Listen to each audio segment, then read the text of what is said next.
আউযু বিল্লাহি মিনাশ শাইতানির রাজিম বিসমিল্লাহির রহমানির রহিম নাহমাদু ওয়া নুসাল্লি আলা রাসূলিল কারীম আম্মা বাদ।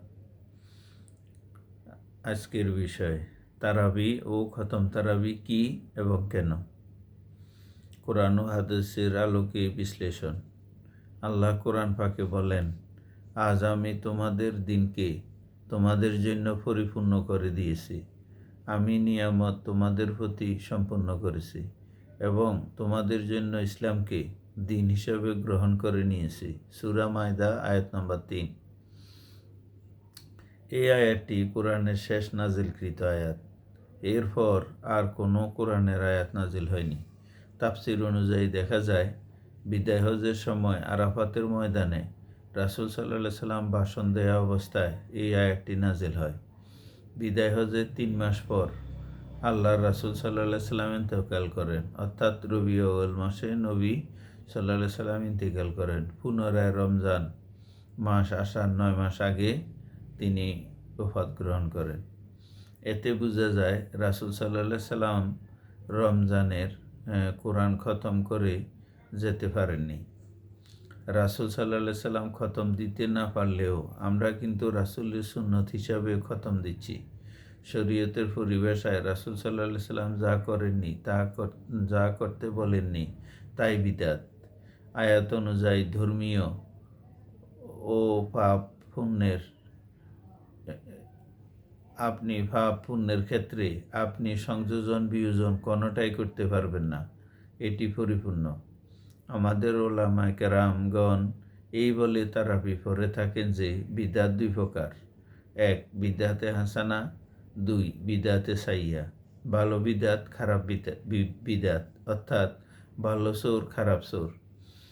এই কথাগুলো আমাদের বানানো, নবী সাল্লাল্লাহু আলাইহি সাল্লামের নয়। আব্দুর রাজ্জাক বিন ইউসুফ বলেছেন, 3 লাখ জাল হাদিস আছে। হাদিস কেটে পাওয়া গেছে রাসূল সাল্লাল্লাহু আলাইহি সাল্লামের জীবদ্দশায় মাত্র 3 দিন জামাতের সাথে তারাবি নামাজ পড়েছেন। এরপর লোকেরা যখন নফলের দিকে বেশি ঝুঁকে যাচ্ছে, সাহাবীদেরকে যার যার বাড়িতে এই নফল নামাজটি সাধ্যমতো পড়ার তাগিদ দিয়েছেন। 4 রাকাত, 8 রাকাত, 12 রাকাত, 20 রাকাত পড়তে হবে, কোনোটাই রাসূল সাল্লাল্লাহু আলাইহি সাল্লাম বলেননি, সাধ্যমতো বলেছেন। আপনি 100 রাকাত পড়লেও পড়তে পারেন, নিষেধ নাই।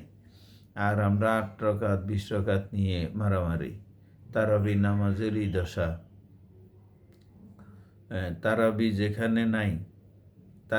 যেখানে নেই, আপনি আবার খতম তারাবি আনলেন কোত্থেকে? মার জন্মই তো হয়নি, ছেলে ফেলেন কোত্থেকে? এখন আমরা বলছি এটা ওমর রাদিয়াল্লাহু তাআলার আমলে থেকে শুরু হয়েছে। আমার প্রশ্ন, হযরত ওমর রাদিয়াল্লাহু তাআলা কি শরীয়ত প্রণেতা? শরীয়ত প্রণেতা একমাত্র আল্লাহ। আমরা যদি ওমর রাদিয়াল্লাহু এর দেওয়া খতম তারাবি 20 রাকাত পড়ি, তাহলে আমরা আল্লাহর ইবাদত বাদ দিয়ে ওমর রাদিয়াল্লাহু এর ইবাদত করছি।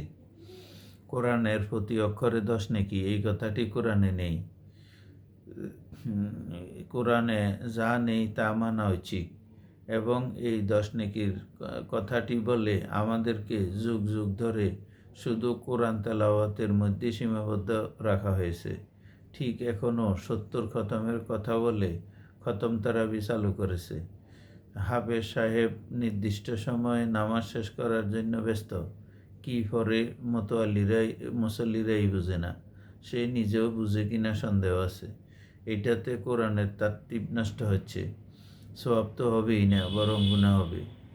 এটি হাফেজদের রুটি রুজির ব্যবস্থা, আর মানুষকে নেকের কথা বলে কোরআন বোঝা থেকে দূরে রাখার একটি ষড়যন্ত্র।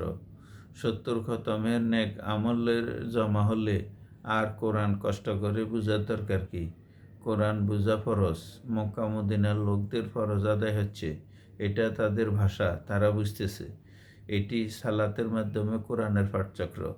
যদি আমাদেরকে পড়তেই হয়, হুজুরদের উচিত যেদিন যে পারা পড়বে উপস্থিত মুসল্লিদেরকে আগে অর্থ বুঝিয়ে দিয়ে পরে সালাত শুরু করা, অন্যথায় পণ্ডশ্রম। আল্লাহ আমাদেরকে বোঝার তৌফিক দান করুন, আমিন।